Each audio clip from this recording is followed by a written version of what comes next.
A Riqueza das Nações, obra de Adam Smith, parte 8. A fiação do linho é feita na Escócia quase da mesma maneira que a tecelagem de lã pelas servas, que são empregadas principalmente para outros propósitos. Ganham uma subsistência muito parca as que procuram ganhar a vida unicamente por essas duas ocupações.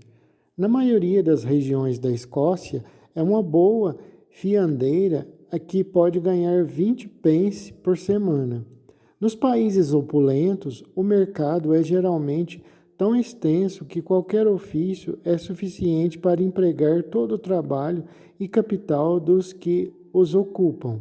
Exemplos de pessoas vivendo com um emprego e, ao mesmo tempo, derivando alguma pequena vantagem de outro ocorrem principalmente nos países pobres.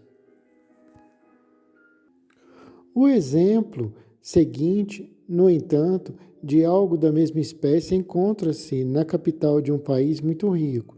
Não há cidade na Europa, creio, em que o aluguel de casa seja mais caro que em Londres, e ainda assim não conheço capital em que um apartamento mobiliado possa ser alugado tão barato.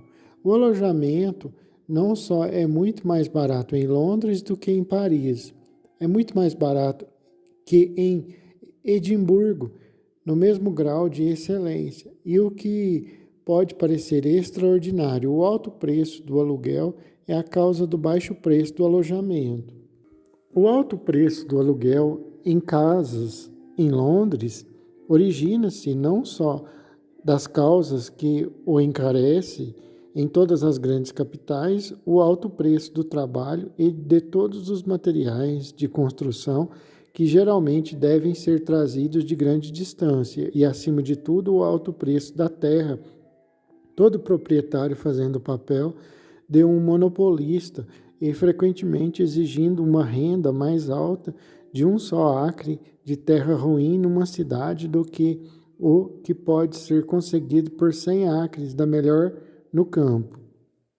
Mas se origina em parte das maneiras e costumes do povo que obriga cada chefe de família a alugar uma casa inteira de alto a baixo. Uma casa de moradia na Inglaterra significa tudo o que está contido sob o mesmo teto. Na França, na Escócia e em muitas outras partes da Europa, frequentemente não significa mais que um só andar. Um comerciante em Londres é obrigado a alugar toda uma casa naquela parte da cidade onde moram seus fregueses. Sua loja é no terreno e ele e sua família dormem no sótão. E ele procura pagar parte do aluguel de sua casa alugando os 2 andares intermediários. Ele espera, de start, manter sua família por seu negócio, mas não por seus locatários.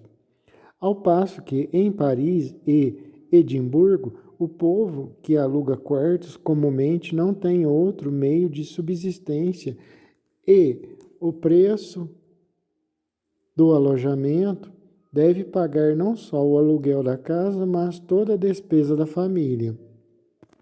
Desigualdades pela política da Europa, tais são as desigualdades no total das vantagens e desvantagens dos diversos empregos do trabalho e do capital que a falta de qualquer um dos 3 requisitos acima mencionados deve ocasionar mesmo onde haja a mais perfeita liberdade.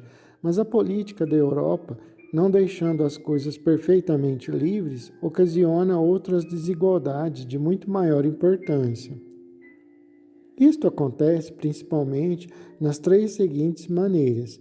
Primeira, restringindo a competição em alguns empregos a um menor número do que de outro modo estaria disposto a entrar para eles. Segundo, aumentando-a em outros além do que seria o natural. E terceira, obstruindo a livre circulação do trabalho e do capital de emprego para emprego, de lugar para lugar. Primeira, a política europeia ocasiona uma importantíssima desigualdade no total das vantagens e desvantagens das diferentes aplicações do trabalho e capital, restringindo a competição em alguns empregos a um número menor do que de outro modo poderia se dispor a dedicar-se a eles. Os privilégios exclusivos das corporações são o principal meio que usa para este fim. O privilégio exclusivo de um comércio de corporação necessariamente restringe a competição na cidade onde está estabelecido aqueles que estão livres para negociar. Ter serviço como aprendiz na cidade sob um mestre devidamente qualificado é comumente o requisito necessário para obter esta liberdade. Os regimentos da corporação regulam, por vezes, o número de aprendizes que é permitido que um mestre tenha e quase sempre o número de 10 anos que cada aprendiz é obrigado a servir. Reformulando, os regimentos da corporação regulam, por vezes, o número de aprendizes que é permitido que um mestre tenha, e quase sempre o número de anos que cada aprendiz é obrigado a servir. A intenção de ambos os regulamentos é restringir a competição a um número muito menor do que, de outro modo, poderia entrar para o ofício. A limitação do número de aprendizes restringe-o diretamente. Um longo prazo de aprendizado restringe-o mais indiretamente, mas tão eficazmente elevando a despesa com a educação. Em Sheffield, nenhum mestre cuteleiro pode ter mais de um aprendiz de cada vez, por um regulamento da corporação. Em Norfolk e Norwich, nenhum mestre tecelão pode ter mais de 2 aprendizes sob pena de multa de 5 libras por mês para o rei. Nenhum mestre chapeleiro pode ter mais de 2 aprendizes em qualquer local da Inglaterra ou nas plantações inglesas, sob pena de multa de 5 libras por mês, metade para o rei e metade para aquele que registre a demanda em qualquer corte. Ambos estes regulamentos, se bem que tenham sido confirmados por uma lei pública do reino, são evidentemente ditados pelo mesmo espírito de corporação que promulgou o regulamento de Sheffield. Os tecelões de seda em Londres mal estavam incorporados havia um ano, quando promulgaram um regulamento restringindo qualquer mestre de ter mais de 2 aprendizes de cada vez. Foi preciso uma lei especial do parlamento para rescindir este regulamento. 7 anos parece ter sido, antigamente, o termo estabelecido em toda a Europa para a duração dos aprendizados na maioria dos ofícios incorporados. Todas essas incorporações eram antigamente chamadas universidades, que, com efeito, é o nome latino apropriado para qualquer incorporação. A Universidade dos Ferreiros, a Universidade dos Alfaiates, etc. São expressões que encontramos comumente nos velhos alvarás das antigas cidades. Quando aquelas incorporações particulares, que são agora particularmente chamadas universidades, foram primeiro estabelecidas, o número de anos que era preciso estudar para obter o grau de mestre em artes parece, evidentemente, ter sido copiado dos períodos de aprendizado nos ofícios comuns, cujas incorporações eram muitas vezes antigas. Como ter trabalhado 7 anos sob um mestre adequadamente qualificado era o necessário para permitir que qualquer pessoa se tornasse mestre e ter aprendido um ofício comum. Então, ter estudado 7 anos com um mestre devidamente qualificado era-lhe necessário para que se tornasse um mestre, professor ou doutor, palavras outrora sinônimas nas artes liberais, e ter alunos ou aprendizes, palavras igualmente sinônimas originalmente, para estudar com ele. No quinto Edito de Elizabeth, comumente chamado Estatuto do Aprendizado, foi decretado que ninguém, para o futuro, exerceria qualquer arte, ofício ou mister naquela época exercidos na Inglaterra, a menos que tivesse previamente servido a um aprendizado de 7 anos, pelo menos, e o que antes tinha sido o regulamento de muitas corporações particulares, tornou-se na Inglaterra a lei geral e pública de todos os ofícios exercidos nas cidades de mercado. Pois, se bem que os termos do Estatuto sejam muito genéricos e pareçam claramente incluir todo o reino por interpretação, sua operação foi limitada às cidades de mercado, sendo mantido que, nas vilas do campo, uma pessoa podia exercer vários ofícios diferentes, mesmo não tendo servido 7 anos de aprendizado para cada, sendo necessário a comodidade dos habitantes, seu número habitualmente não sendo suficiente para suprir cada um com um conjunto determinado de mãos. Por uma estrita interpretação dos termos, também, a operação deste estatuto foi limitada àqueles ofícios que Elizabeth nunca foi estendido àqueles que foram introduzidos depois daquela época. Esta limitação deu ocasião a diversas distinções que, consideradas normas políticas, parecem insensatas, como se pode bem imaginar. Foi adjudicado, por exemplo, que um fabricante de coches não pode fazer nem empregar jornaleiros para fazer as rodas de seus coches, mas deve comprá-las de um mestre carpinteiro de rodas. Este ofício, tendo sido exercido na Inglaterra antes do quinto de Elizabeth, mas um carpinteiro de rodas, se bem que nunca tenha servido aprendizado com o fabricante de coches, pode, por sua vez, fazer ou empregar jornaleiros para fazer coches. O ofício dos coches, carro, se eu não me engano, em espanhol, coche é carro em espanhol, se eu não me engano, não estando incluído no Estatuto, por não ser exercido na Inglaterra na época em que foi redigido. As manufaturas de Manchester, Birmingham, Wolverhampton, por isto, não estão dentro do Estatuto, não tendo sido exercidas na Inglaterra antes de Elizabeth. Na França, a duração dos aprendizados é diferente nas diferentes cidades e em diferentes ofícios. Em Paris, 5 anos é o período requerido em grande número, mas antes de uma época estar qualificada para exercer o ofício como mestre, deve, em muitos deles, servir mais 5 anos como jornaleiro. Durante este período é chamado companheiro de seu mestre e o próprio termo é chamado, está escrito aqui em alemão, parece. Na Escócia, não há lei geral que regule universalmente a duração dos aprendizados. O período varia em cada corporação, onde é longo, parte dele pode ser redimida, propagando-se pequena taxa. Onde é longo, parte dele pode ser remida, pagando-se pequena taxa. Na maioria das cidades, também uma pequeníssima taxa é suficiente para comprar a liberdade de qualquer corporação.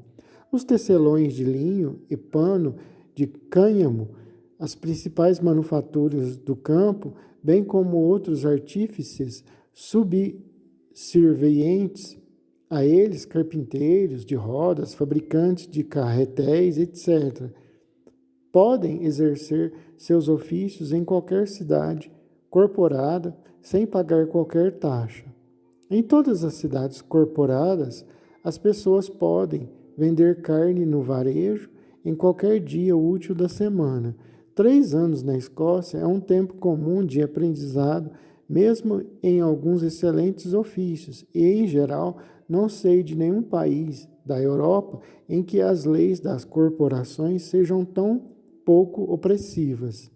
A propriedade que todo homem tem em seu próprio trabalho, como é o fundamento original de toda outra propriedade, é a mais sagrada e inviolável. O patrimônio de um homem pobre está na força e destreza de suas mãos. Impedi-lo de empregar esta força e destreza de suas mãos é impedi-lo de empregar esta força e destreza da maneira que ele julga adequada, sem prejudicar seu próximo, é uma clara violação desta mais sagrada propriedade.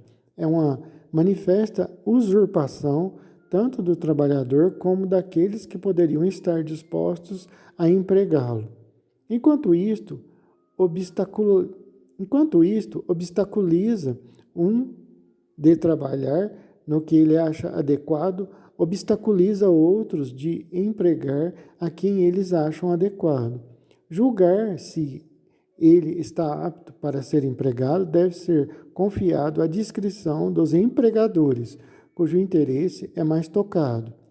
A afetada ansiedade do legislador para que não empregue uma pessoa inadequada é, evidentemente, tão impertinente como opressiva. A instituição de longos aprendizados não pode assegurar que trabalhadores despreparados não sejam frequentemente expostos ao mercado. Quando isto é feito, é geralmente efeito de fraude e não de incapacidade, e o aprendizado mais longo não pode dar segurança contra fraude. Regulamentos bem diferentes são necessários para prevenir este abuso. A chapa com a marca esterlina e os selos do pano de linho e lã dão ao comprador muito maior segurança do que qualquer estatuto de aprendizado. Ele geralmente olha para essas, mas nunca pensa que vale a pena interrogar se o trabalhador serviu a um aprendizado de 7 anos. A instituição de longos aprendizados não tem tendência a formar gente jovem para a indústria. Um jornaleiro que trabalha por peça deverá ser industrioso, pois deriva benefício de todo o esforço de sua indústria. Um aprendiz poderá ser preguiçoso e quase sempre o é, porque não tem interesse imediato de ser diferente. Nos empregos inferiores, as doçuras do trabalho consistem inteiramente de seu pagamento. Aqueles que mais cedo estão em condições de fruir sua compensação, mais cedo terão gosto pelo trabalho e mais cedo adquirirão o hábito da indústria. Um rapaz, naturalmente, concebe uma aversão ao trabalho quando por longo tempo recebe benefício nenhum dele. Os meninos que são colocados como aprendizes por caridades públicas geralmente servem por maior número de anos e geralmente saem muito preguiçosos e sem valor. Os aprendizados eram totalmente desconhecidos dos antigos. As obrigações recíprocas do mestre e do aprendiz perfazem um antigo considerável. As obrigações recíprocas do mestre e do aprendiz perfazem um artigo considerável de qualquer código moderno. A lei romana é perfeitamente silenciosa em relação a eles. Não conhece termo latino ou grego. Poderia me aventurar, creio, a asseverar que não há que expresse a ideia que agora anexamos à palavra aprendiz. Um servo que deverá trabalhar num ofício particular em benefício de um mestre durante um período de anos, na condição de que o mestre lhe ensine aquele ofício. Os longos aprendizados são totalmente desnecessários. As artes que são muito superiores aos ofícios comuns, assim como as de fazer relógios, não contêm tanto méritos nem mistérios, de modo a requerer um longo curso de instrução. A primeira invenção de tais belas máquinas, de fato, e mesmo a de alguns dos instrumentos empregados em sua confecção, devem, sem dúvida, ter sido o trabalho de profundo pensar e longo tempo, e pode ser justamente considerado um dos mais felizes esforços da engenhosidade humana. Mas, estando ambos bem inventados e compreendidos, explicar a qualquer jovem, da maneira mais completa, como aplicar os instrumentos e como construir as máquinas não poderá requerer mais que as lições de umas poucas semanas. Talvez as de alguns dias possa ser suficiente. Nos ofícios mecânicos comuns, as de uns poucos dias poderiam com certeza ser suficientes. A destreza manual, de fato, mesmo nos ofícios comuns, não pode ser adquirida sem muita prática e experiência. Mas um rapaz praticaria com muito mais diligência e atenção se, desde o começo, ele trabalhasse como jornaleiro, sendo pago em proporção ao pouco trabalho que poderia executar e pagando, por sua vez, pelo material que ele poderia, às vezes, entregar por canhestrice e inexperiência. Sua educação, geralmente, deste modo, seria mais efetiva e sempre menos tediosa ou dispendiosa. O mestre, na verdade, perderia. Ele perderia todos os ganhos do aprendiz que atualmente ele economiza por todos os 7 anos. Ao fim, talvez o próprio aprendiz poderia perder. Num ofício tão facilmente aprendido, ele teria mais competidores e seu salário, quando vier a ser um trabalhador formado, seria muito menor que atualmente. O mesmo aumento de competição reduziria os lucros dos mestres, bem como os ganhos dos operários. Os ofícios, as artes, os místeres, todos perderiam. Mas o público ganharia o trabalho de todos os artífices, vindo desta maneira muito mais barato ao mercado. É para prevenir esta redução do preço e, consequentemente, dos salários e lucros, restringindo aquela livre competição que quase certamente ocasionaria, é que todas as corporações e a maneira das leis das corporações foram estabelecidas. Para erigir uma corporação, nenhuma outra autoridade nos tempos de outrora era requerida em muitas partes da Europa, senão a da cidade corporada em que estava estabelecida. Na Inglaterra, de fato, um alvará do rei era similarmente necessário, mas esta prerrogativa da coroa parece ter sido reservada mais para extorquir dinheiro do súdito do que para a defesa da liberdade comum contra tais monopólios opressivos. Ao pagar uma taxa para o rei, o alvará parece que era prontamente garantido, e quando qualquer classe particular de artífices ou comerciantes achava conveniente agir como corporação sem carta, tais guildas adulterinas, como foram chamadas, nem sempre eram desautorizadas por isto, mas obrigadas a pagar anualmente para o rei pela permissão de exercerem seus privilégios usurpados. A inspeção imediata de todas as corporações e dos regulamentos que pudessem ter as corporações a inspeção imediata de todas as corporações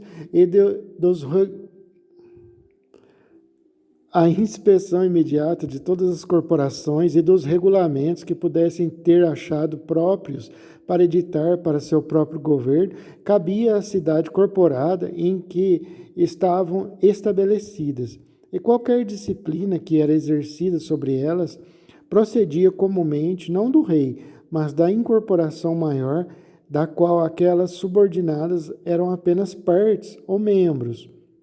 O governo das cidades corporadas estava totalmente nas mãos de negociantes e artífices, e era o interesse manifesto de cada classe particular deles evitar que o mercado ficasse superabastecido, como dizem comumente, com sua espécie particular de indústria, pois lhes interessava exatamente mantê-lo sempre carente. Cada classe estava ansiosa para estabelecer regulamentos próprios para este fim, e, desde que isto lhe fosse permitido, permitia de qualquer outra classe fizesse o mesmo. Em consequência de tais regulamentos, de fato, cada classe era obrigada a comprar os bens que tivessem ocasião de qualquer outra na cidade, um pouco mais caros do que poderiam de outro modo. Mas, em recompensa, era-lhes permitido vender os deles muito mais caro, de modo que, enquanto fosse tão largo quanto comprido, como diziam, o comércio das diferentes classes dentro da cidade, umas com as outras, nenhum deles poderia, por estes regulamentos, mas em seu comércio com o campo, todos seriam grandes ganhadores, e nestes negócios consiste todo o comércio que sustenta e enriquece toda a cidade. Toda a cidade retira toda a sua subsistência e todos os materiais de sua indústria do campo. Compensa para elas principalmente de dois modos. Primeiro, devolvendo para o campo parte daqueles materiais trabalhados e manufaturados, em cujo caso seu preço é aumentado pelos salários dos trabalhadores e os lucros de seus mestres ou empregadores imediatos. Segundo, enviando para lá uma parte do produto, tanto em bruto quanto manufaturado, de outros países ou de partes distantes do mesmo país, importado para a cidade. Neste caso, também o preço original destes bens é aumentado pelos salários dos transportadores ou marujos e pelos lucros dos mercadores que os empregam. No que é ganho no primeiro daqueles dois ramos do comércio, consiste a vantagem que a cidade ganha por suas manufaturas. No que é ganho no segundo, a vantagem de seu comércio interno e estrangeiro. Os ganhos dos trabalhadores e os lucros de seus vários empregadores compõem o que é ganho em ambos. Quaisquer regulamentos, portanto, que tendem a aumentar os salários e lucros, além do que poderiam ser de outra maneira, tendem a permitir à cidade a comprar com menor quantidade de seu trabalho o produto de maior quantidade do trabalho do campo. Dão os comerciantes e artífices da cidade uma vantagem sobre os proprietários, lavradores e operários do campo, e quebram aquela acuidade natural que poderia ter lugar no comércio que é exercido entre eles. Todo o produto anual do trabalho da sociedade é anualmente dividido entre aqueles dois diferentes conjuntos de pessoas. Por meio desses regulamentos, uma maior fração é dada aos habitantes da cidade do que lhes deveria caber, e uma menor para os do campo. O preço que a cidade realmente paga pelas provisões e materiais anualmente importados para ela é a quantidade de manufaturadas. O preço que a cidade realmente paga pelas provisões e materiais anualmente importados para ela é a quantidade de manufaturas e outros bens anualmente dela exportados. Quanto mais caros estes são vendidos, mais baratos os primeiros são comprados. A indústria da cidade torna-se mais e a do campo menos vantajosa. Que a indústria exercida nas cidades é, em todo lugar da Europa, mais vantajosa que a que é exercida no campo, sem entrar em muito boas computações, podemos verificar por uma observação muito simples e óbvia. Em todo o país da Europa encontramos pelo menos 100 pessoas que adquiriram grandes fortunas a partir de pequenos começos pelo comércio e manufaturas. A indústria, que propriamente pertence às cidades, para uma que o fez pelo que propriamente pertence ao campo, a criação de produto bruto pelo aperfeiçoamento e cultivo da terra. A indústria, portanto, deve ser mais bem recompensada. Os salários e lucros do capital, evidentemente, devendo ser maiores numa situação que na outra. Mas o capital e o trabalho procuram naturalmente a aplicação mais vantajosa. Eles, naturalmente, dirigem-se tanto quanto possível para a cidade e desertam o campo. Os habitantes de uma cidade, estando reunidos num só lugar, podem facilmente se combinar.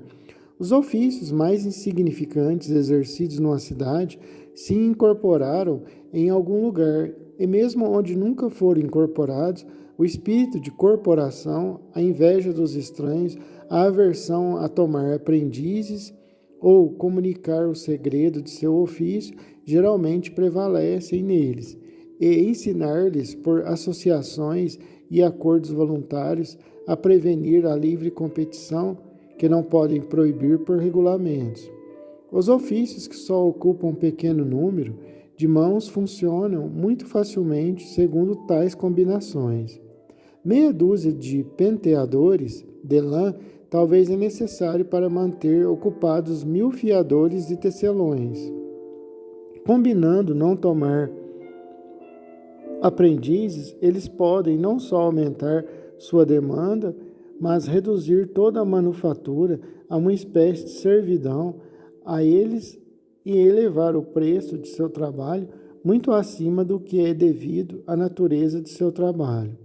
Os habitantes do campo, pelo contrário, dispersos em lugares distantes, não podem se combinar facilmente. Não só nunca se incorporaram, mas o espírito de corporação nunca prevaleceu entre eles. Nunca se pensou que algum aprendizado fosse necessário para se qualificar para a lavoura, o grande ofício do campo. Depois das chamadas belas artes e das profissões liberais, no entanto, talvez não haja ofício que requeira tamanha variedade de conhecimento e experiência. Os inumeráveis volumes que foram escritos sobre isto em todas as línguas podem nos informar de que entre as mais sábias e cultas nações nunca foi vista como matéria facilmente compreendida. E de todos aqueles volumes que em vão coletar o conhecimento de suas várias e complicadas operações, comumente possuído pelo lavrador comum mesmo, e com quanto desprezo os soberbos autores de algumas daquelas obras fingem falar delas.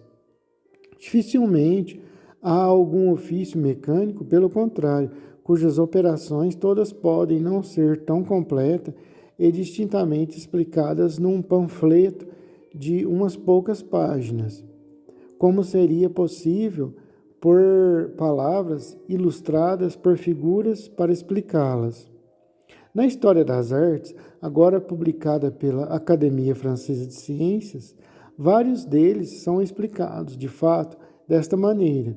A direção das operações, além do mais, que deve variar com a mudança do clima, bem como muitos outros acidentes, requer muito mais julgamento e discrição do que a daquelas que são sempre as mesmas ou quase.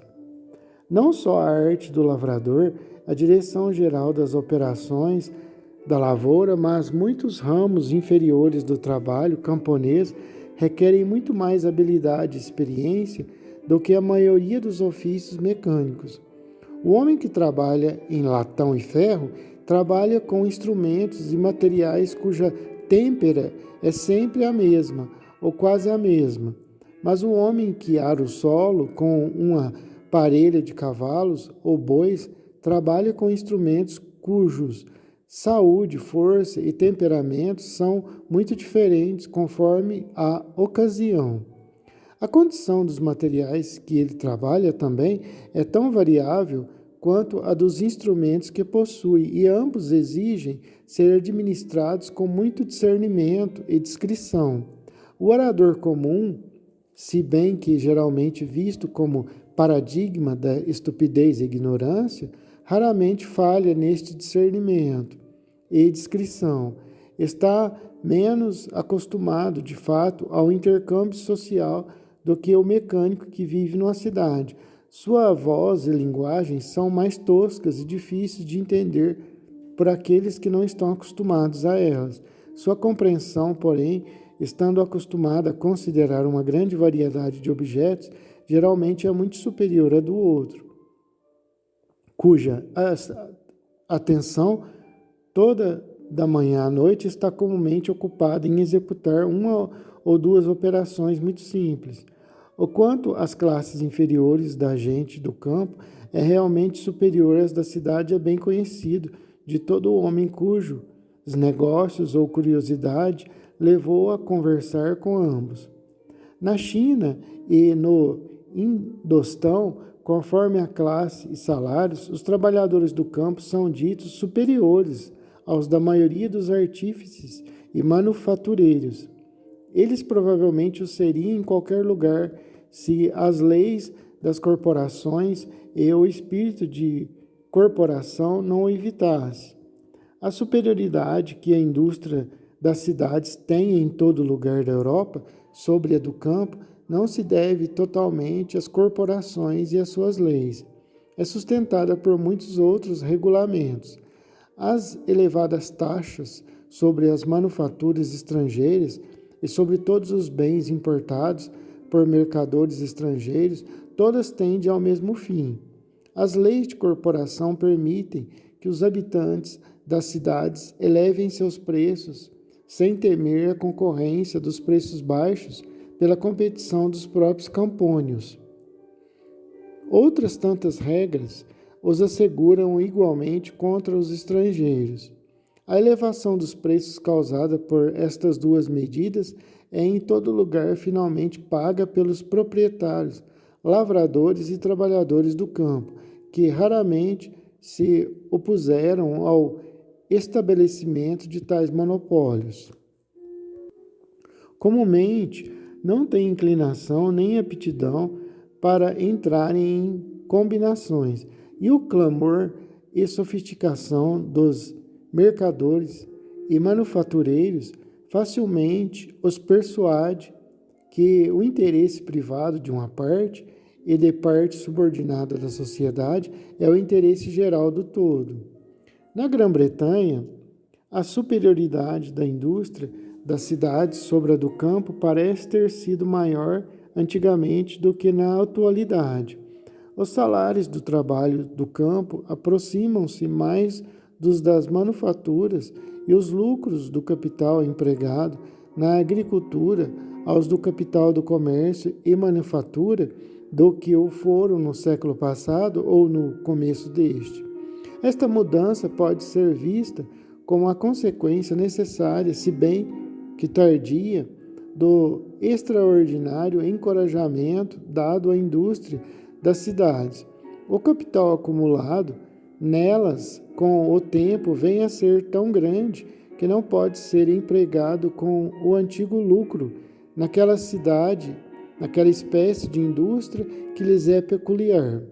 Aquela indústria tem seus limites, como toda outra, e o aumento do capital pelo aumento da competição necessariamente reduz o lucro. A redução do lucro na cidade força o capital a ir para o campo, onde, criando uma nova demanda para o trabalho do campo, necessariamente eleva seus salários. Então espalha-se, por assim dizer, sobre a face da terra e, sendo empregado na agricultura, é em parte restaurado ao campo, às expensas do qual, em grande medida, foi originalmente acumulado na cidade. Procurarei demonstrar mais adiante que em toda a Europa os maiores aperfeiçoamentos do campo deveram-se a tais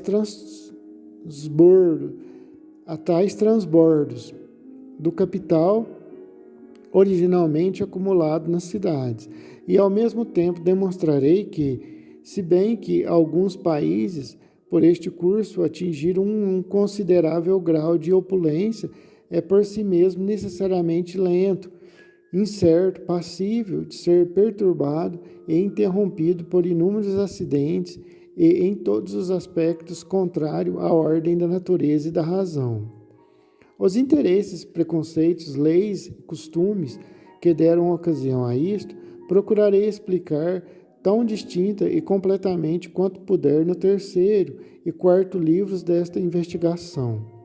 As pessoas do mesmo ofício raramente se encontram, mesmo para festas e diversão, mas a conversação sempre termina numa conspiração contra o público ou em alguma maquinação para elevar os preços.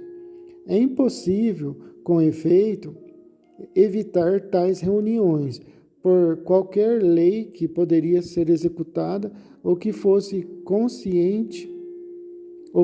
consistente com a liberdade e a justiça. Mas, se a lei não pode impedir que pessoas do mesmo ofício se reúnam por vezes, nada deveria fazer para facilitar tais reuniões ou torná-las necessárias. Uma regulação que obriga todos de um mesmo ofício numa cidade a dar entrada de seus nomes e locais de residência num registro público facilita tais assembleias. Conecta indivíduos que, de outro modo, nunca se conheceriam e dá à casa, homem de ofício, uma orientação de onde encontrar todo homem do mesmo ofício. Dá a cada um regulamento que permita aos de mesmo ofício taxarem a si mesmo para amparar seus pobres, suas viúvas e órfãos, dando-lhes um interesse comum para administrar, torna tais assembleias necessárias. Uma incorporação não só torna-as necessárias, mas torna o ato da maioria obrigatório sobre o todo. Num comércio livre, uma combinação efetiva não pode ser estabelecida senão pelo consentimento unânime de cada comerciante, e não pode durar mais do que enquanto cada comerciante continue com a mesma ideia. A maioria de uma corporação pode editar um regulamento com penalidades adequadas que limitarão as competições mais efetiva e duravelmente do que seria possível com qualquer combinação. A pretensão de que as cooperações são necessárias para o melhor governo do ofício não tem nenhum fundamento. A disciplina real e efetiva que é exercida sobre um trabalhador não é a de sua corporação, mas a de seus fregueses. É o medo de perder o emprego que restringe suas fraudes e corrige sua negligência. Uma corporação exclusiva necessariamente enfraquece a força desta disciplina. Um conjunto particular de trabalhadores deve então ser empregado, comportem-se bem ou mal. É por causa disto que em muitas grandes cidades incorporadas não se encontram trabalhadores sofríveis, mesmo em alguns dos ofícios mais necessários. Se quiser ser feito nos subúrbios, onde os trabalhadores, não tendo privilégio exclusivo, nada têm para despender senão seu caráter, e então contrabandeie, recapitulando. Se quiser ter seu trabalho toleravelmente executado, deve ser feito nos subúrbios, onde os trabalhadores, não tendo privilégio exclusivo, nada têm para depender senão seu caráter. E então contrabandeie o trabalho para a cidade o melhor que puder. É deste modo que a política na Europa, restringindo a competição em alguns empregos a um número menor do que o de outro modo estaria disposto a entrar para ele, ocasiona uma desigualdade muito importante no total das vantagens e desvantagens das diversas aplicações do capital e do trabalho. Segundo a política europeia, aumentando a competição em alguns empregos, além do que naturalmente ocorreria, ocasiona outra desigualdade de espécie oposta no total das vantagens e desvantagens nos diversos empregos do capital e do trabalho. Já foi considerado de tamanha importância que um número adequado de jovens fosse educado para certas profissões, que a caridade pública e, por vezes, a de fundações particulares estabeleceram muitas pensões, bolsas de estudos, exposições, etc. Para este fim, que levam mais pessoas para aqueles ofícios do que, de outra maneira, pretenderiam entrar para eles. Em todos os países cristãos, creio, a educação da maioria dos religiosos é paga desta arte. Pouquíssimos deles são totalmente educados às próprias custas. A longa, tediosa e dispendiosa educação, portanto, daqueles que assim o fazem, nem sempre lhe proporcionará recompensa adequada. As igrejas, estando lotadas de pessoas que, para conseguir um emprego, estão dispostas a aceitar uma recompensa muito menor do que a que uma tal educação poderia assegurar-lhes. E assim a competição dos pobres leva embora a recompensa dos ricos. Seria indecente, sem dúvida, comparar um cura ou capelão com um jornaleiro em qualquer ofício comum. A paga de um cura ou capelão, porém, pode propriamente ser considerada da mesma natureza que o salário de um jornaleiro. Todos três são pagos por seu trabalho, de acordo com o contrato que possam fazer com os respectivos superiores. Até depois da metade do século findo, 5 marcos, contendo tanta prata quanto 10 libras de nosso dinheiro atual eram, na Inglaterra, a paga usual de um cura ou padre, estipendiário de paróquia, como achamos regulamentado pelos decretos de vários concílios nacionais diferentes.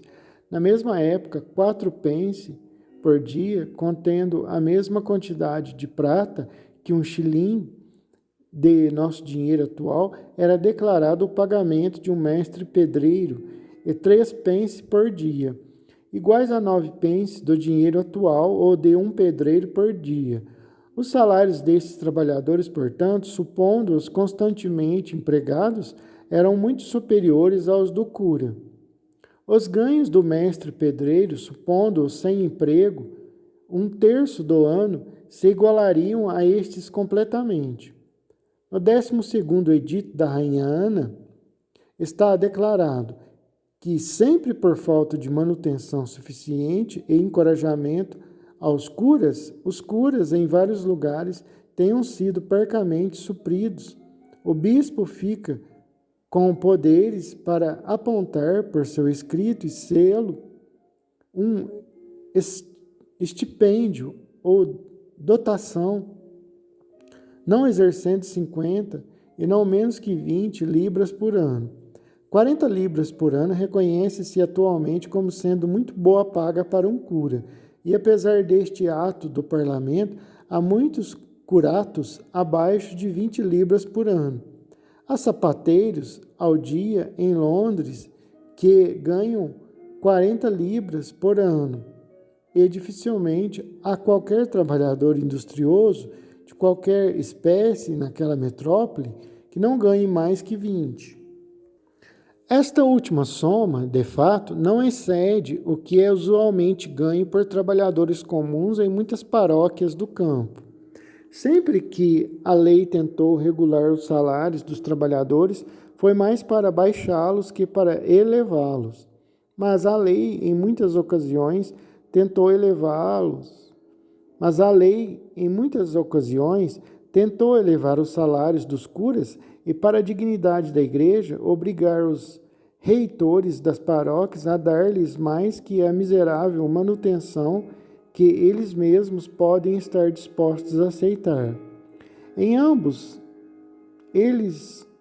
os casos, a lei parece ter sido igualmente ineficiente e nunca conseguiu elevar os salários dos curatos nem abaixar os dos trabalhadores ao grau pretendido, porque nunca conseguiu obstaculizar um de estar disposto a aceitar menos que a dotação legal por conta da indigência de sua situação e a multidão de seus competidores, ou o outro de receber mais por conta da competição contrária daqueles que esperavam derivar lucro ou prazer de empregá-los.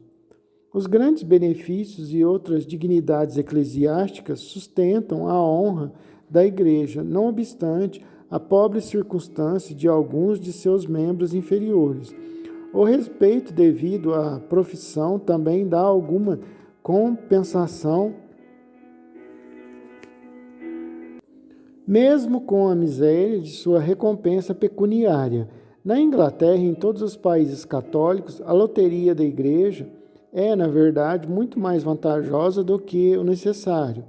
O exemplo das igrejas da Escócia, de Genebra e de várias outras igrejas protestantes pode nos satisfazer de que, então, credenciada profissão, em que a educação é tão facilmente proporcionada, as esperanças de benefícios muito mais moderados atrairão um número suficiente de homens cultos, decentes e respeitáveis para as ordens sagradas.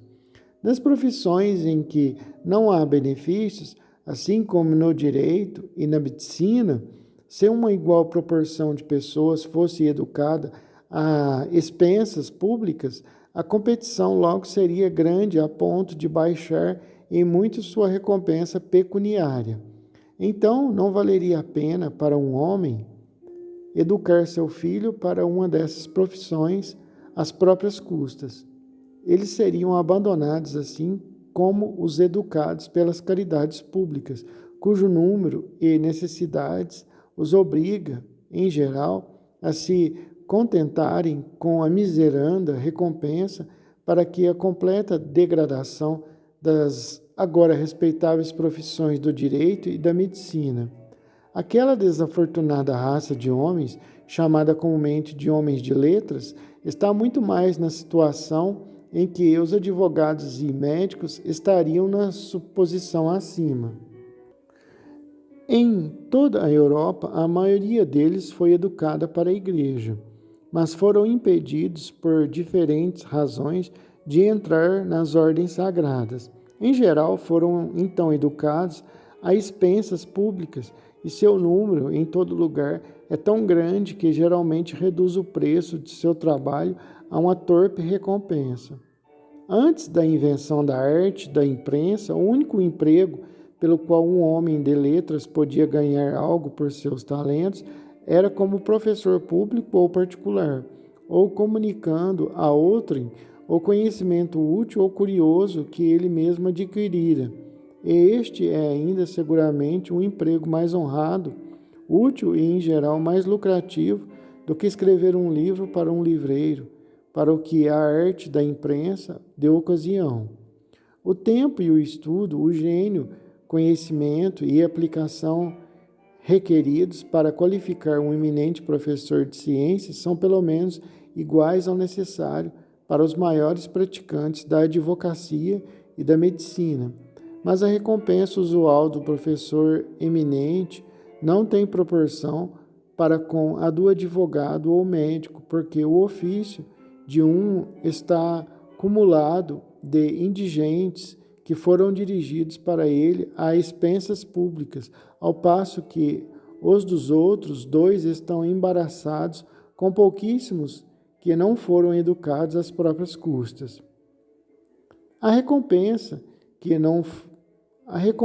usual, porém, dos professores públicos e particulares, por pequena que possa parecer, sem dúvida seria menor do que é se a competição daqueles ainda mais indigentes letrados que escrevem pelo pão não fosse retirada do mercado.